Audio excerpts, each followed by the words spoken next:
Banky special. Yeah. Pure deliciousness. Pure deliciousness, man. My name is Banky, man. Everybody calls me Banky. That's the name that I got from my grandmother when I was young. I'm coming out here after 30 years. Yeah, I ain't got nothing, but I'm gonna have something because I'm rich in personality, you know, and I'm rich in love. My family love me, and that's really all that counts.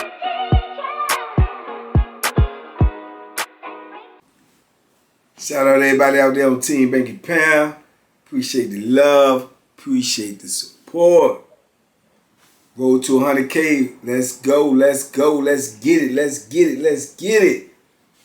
Hey, I appreciate everybody who been leaving the comments, been rocking with the videos lately. Y'all know I'm making these videos on the run. I'm doing a lot of things. I'm multitasking right now. But I'm trying to keep that content coming to y'all because I love you so much. You understand? TVP is all love. So, you know, tell a friend to tell a friend. We on the road to 100K. We got to get it moving. And everybody who out there who leaving comments, especially the last video, y'all must have really was feeling that last video is probably the most comments I got in a while. But I appreciate the comments. I'll take the time to go through them because I want to know what y'all think and I want to know what y'all feedback is. So everybody who left a comment, I appreciate the love. Today is going to be a crazy video, you know, in my opinion, but a truthful video, as all of them are. But, you know, I don't even know what the topic or what the name of the video is going to be yet. I'm undecided. But it's definitely, it's going to have something to do with women, you know, because that's what this video is going to be about. And the truth of the matter is, in penitentiary, and I know a lot of dudes, you know, might don't want to hear this, but if they've been in penitentiary, they know it's true. The truth of the matter is, women run the prisons. You know, women run the prisons. The men prisons, women run the prison, and it holds true. Probably, you know, it's just a metaphor of life. They run the world out here, so that's basically true. Because if you look at the dynamics of prison, almost every dude you know that's locked up, for whatever the case may be, whatever his case may be, it's going to have some type of woman in the equation. If he was selling drugs, he was trying to get money to impress a woman. If he was robbing, he was trying to get money to feed a woman. You know, everything is going to evolve around a woman. Even if he had a beef and he, you know, shot somebody because he felt embarrassed, his ego was involved. He worried about how he would be perceived by men as well as women. So it's always going to be a woman in the equation. And in prison, once the women, you know, invade prison, everything in there is about them. You know, you have the COs the male COs trying to impress them, so they try to act all hard. When it's a trainee or it's a woman around, they, you know, get even more boisterous and loud. You have the women who use their femininity and their sex appeal or whatever there is that they feel they have to manipulate dudes and treat them how they want to, you know, and dudes get in trouble. Dudes get to beefing with each other because they like the women.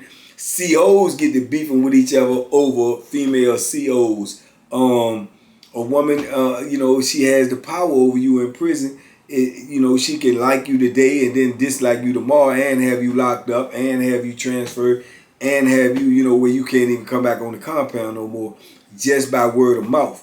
So, yeah, they basically run the prison. You know, where else on earth can you go and have 80, 90, 100 hardened criminals, killers, or whatever you may have, robbers, stealers, drug dealers, all in one place, you know, where society has deemed that these people are unfit for society, but you can have one woman, one single solitary woman on the floor, and she can blow a whistle and say, everybody lock up, everybody lock up. And all of these killers and drug dealers and everybody just goes to their cell without question.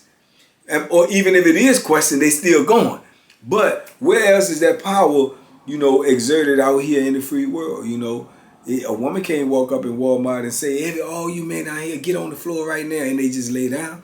You know, that don't happen nowhere else but in prison. So, you know, they have power in prison. And then, like I say, they can like you and talk to you or do something or treat this dude a certain way, and then you come right behind him and expect the same type of treatment. She can give you the total opposite and be totally in the right, because if you have a problem with it, whatever she says is what's gonna go. You know, she can let this dude get away with this all day long, but if you try, you can get your head chopped off. You going to jail. You know, so it's a crazy situation when you dealing with them women in prison. It's very, very tricky as well, because like I say, they always have the power, as well as the men have the power if they on the administration side. But the women will exercise their power even more so, because like I say, the way they talk to you, then they will befriend one convict that they may think is, you know, thorough and hard and everybody respect, and they'll befriend them just so they can, you know, be mean and rude to everybody else, because they'll treat him so good that when the other people want to rebel against her or go at her, he'll be the troubleshooter. You know, he'll be the in-between. He'll be the go-to. Oh, man, let me talk to her. Let me, you know, those type of things. They use what they got to get what they need. You know, now, is that wrong? Is that right? Who knows? But it is a profession. This is your job. This is supposed to be professionalism, you know. But that's usually not the way it goes. And like I say, they will flirt all day long with different inmates that they may feel this attractive, they may feel that they like. But then if you go and say something to them that's out of the way, then boom, automatically you could be locked up. Automatically you could be fraternizing with a officer, or making sexual advances towards an employee. You know, when you done heard the next man say 10 times worse, you done seen the next man do 10 times worse. And then on top of that, if you even mention that, if you say, well, you let him do this, now you a snitch. Now you dry snitching. Now you labeled. So you get it from all ends, man. You just have to deal with the situation, and you have to be knowledgeable enough about your surroundings to know what's going on and where you at. Because a lot of dudes get caught up over them women, man. I mean, a lot of them. I done seen bloodshed over them women. I done seen hospital runs over them women. I done seen officers fight over them women. I done seen dudes lose their job over them women. I done seen officers lose rank over them women. All over the women in a men's prison. In a men's prison. I done seen female COs go from a regular CO and have had actual relationships or relations with inmates, relations or relationships with officers, and boom, boom, over the years in rank, move up from a regular CO. I've seen them go all the way up as high as wardens. Wardens, yes. I know wardens who, when they were officers who's actually been involved in, you know, sexual encounters with inmates, definitely sexual encounters with other officers. But yeah, but they still in the system. They still, you know, move up in rank, you know. So that's like I say, that's power.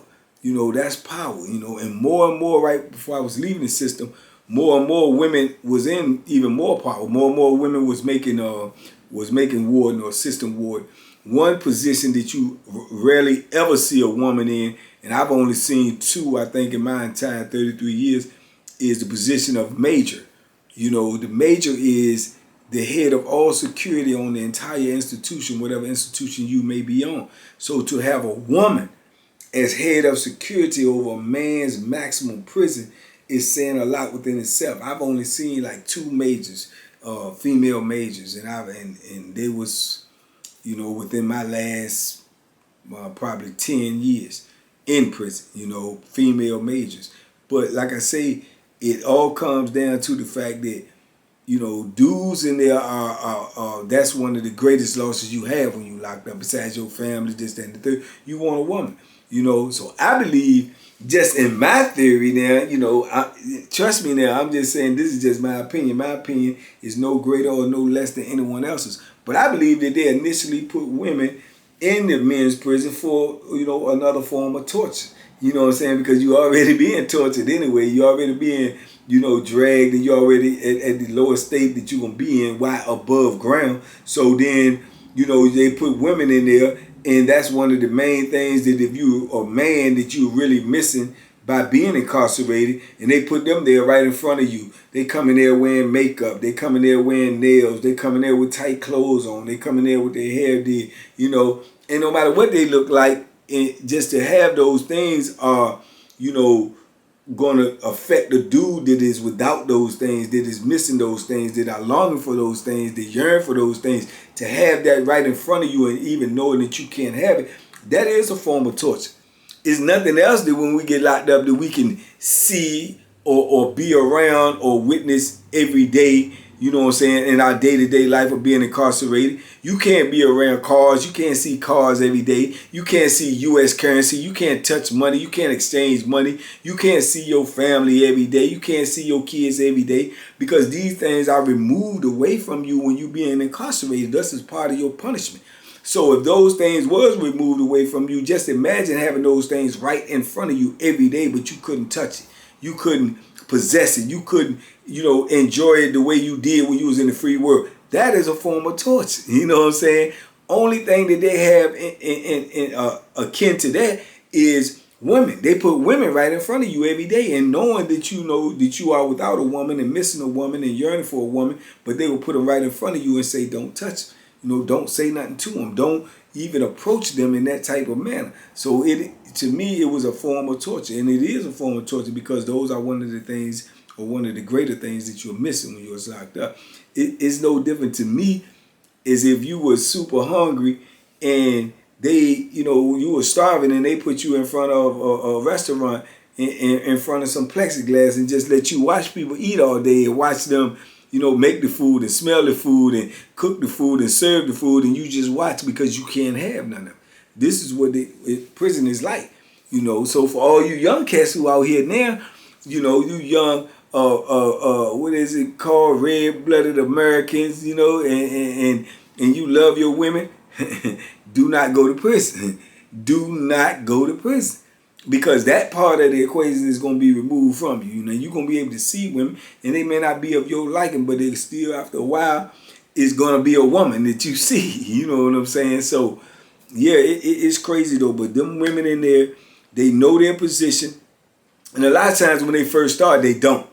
You know, more than often I've seen women who first start in prison, they scared, they timid, they shy.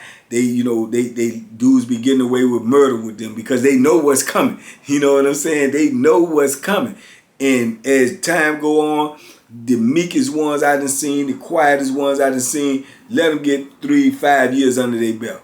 Man, they be yelling, hooping, hollering, screaming, threatening you, calling for backup on you, having you locked up from looking at them wrong, talking about them wrong, cracking a joke on them. Yeah, it's a metamorphosis that happens from what I've witnessed within that 3 to 5 year range.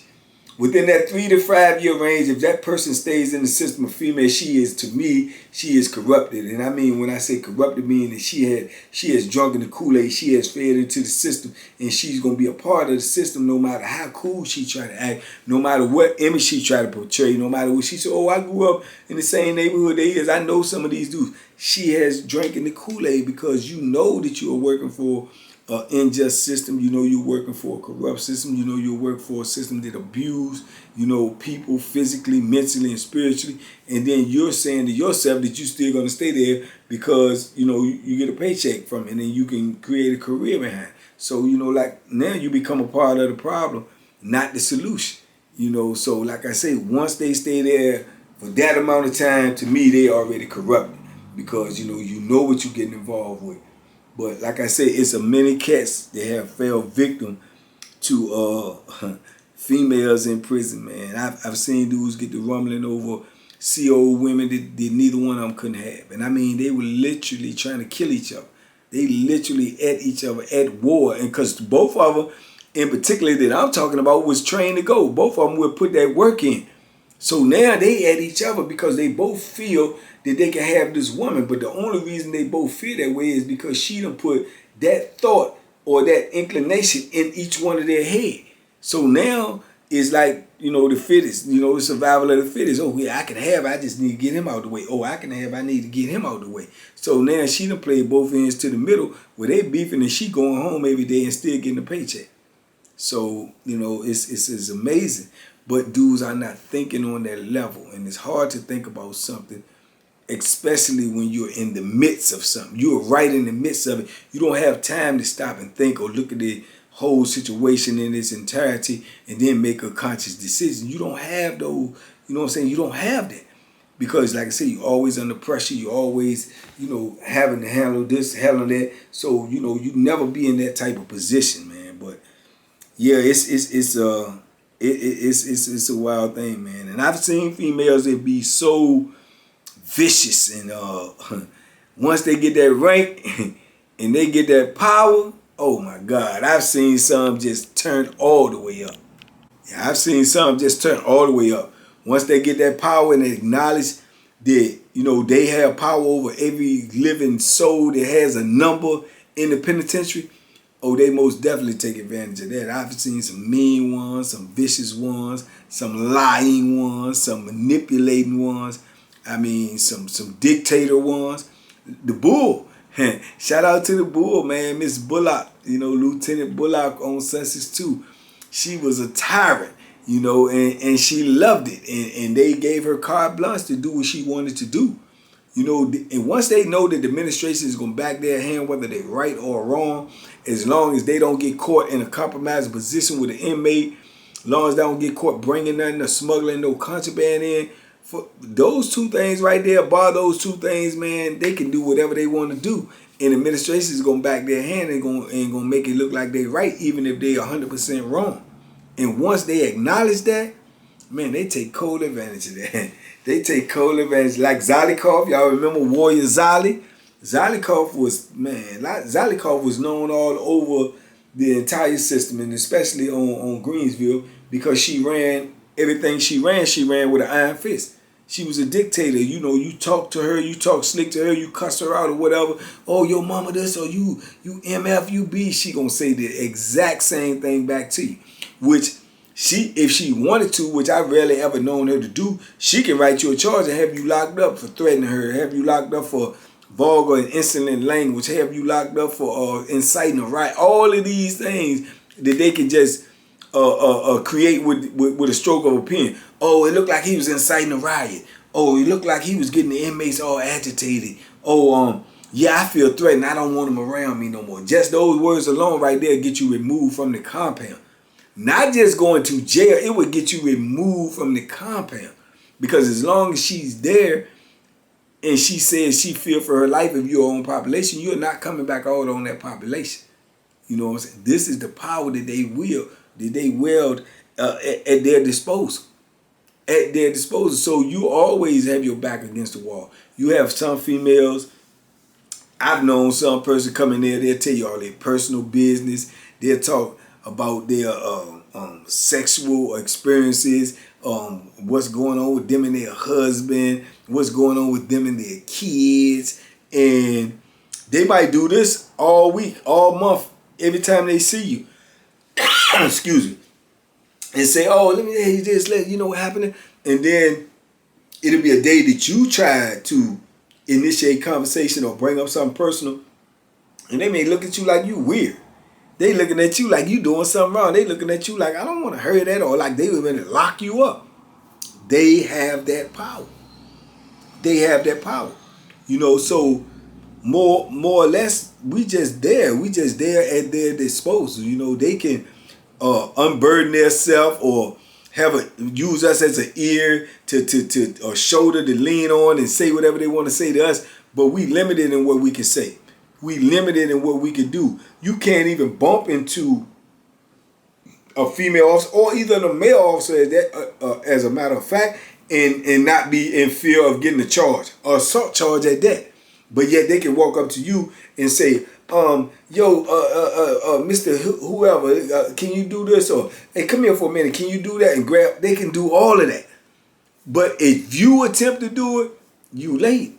you late, you know. They don't even shake your hand. They don't even supposed to touch your hand. But if they choose to do it, they do it. But if you walk up to them, put your hand out or whatever, I can't shake your hand. I know. You know, it's just crazy the way the system is run. It's the way the system has been being ran since the day one that I was in there. These things that I'm speaking of now have been day one problems or day one realities from the time I walked into prison. You know, women can do anything on them compounds they want to, especially if they don't get caught in a compromising position, liking an inmate, messing with an inmate, providing for an inmate, or sneaking and talking to an inmate. All of that is taboo. All of that is public enemy number one. You know, but you can abuse an inmate. You can lie on an inmate. You can get an inmate crossed up on false allegations, and they will back you 100%. Oh, it got to be true. Officer says it says don't lie. Woo. When have you ever met?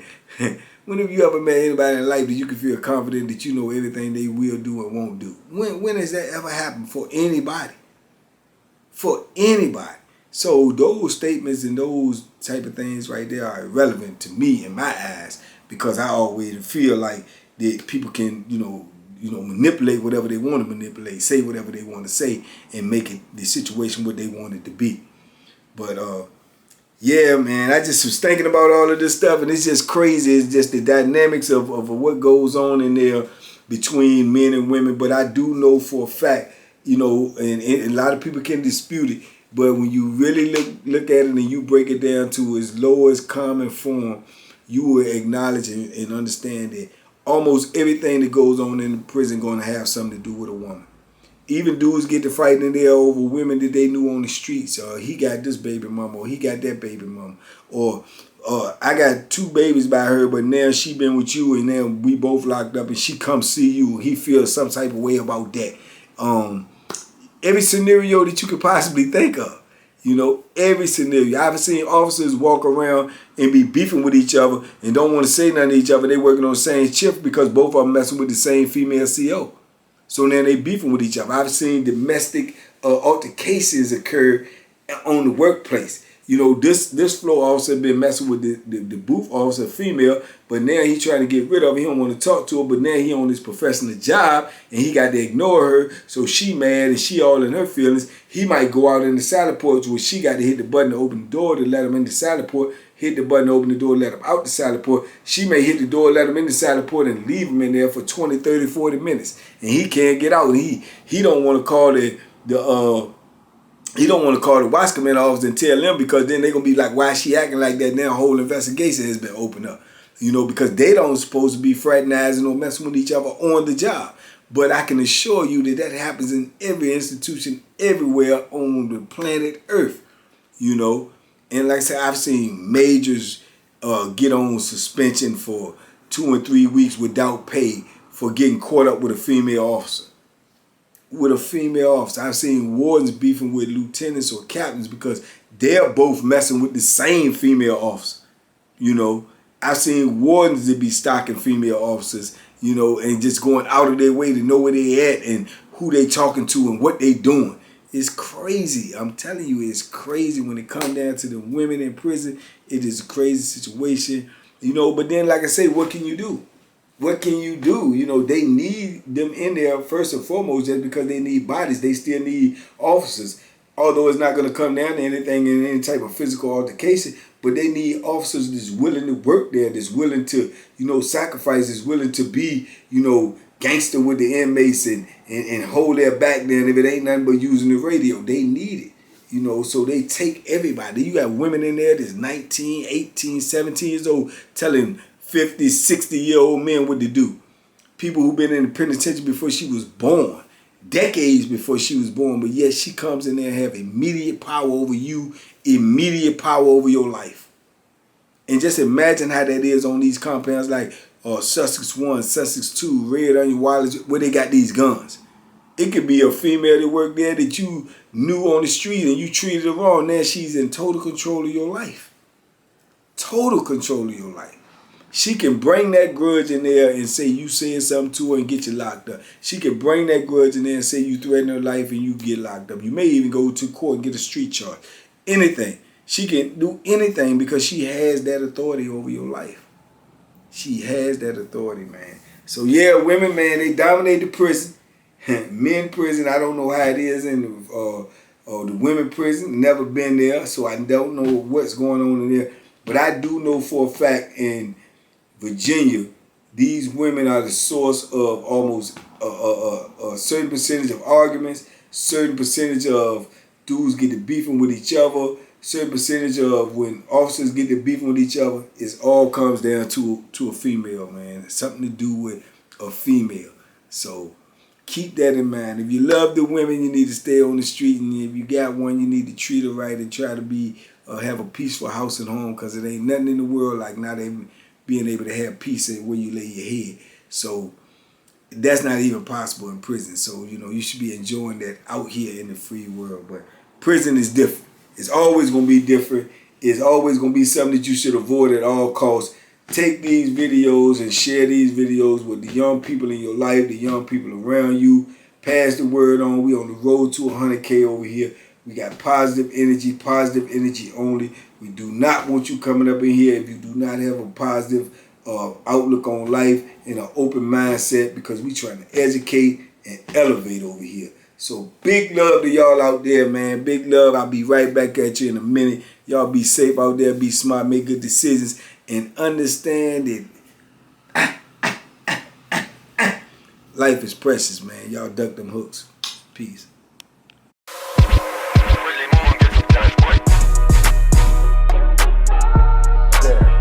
The Banky special. Yeah. Pure deliciousness. Pure deliciousness, man.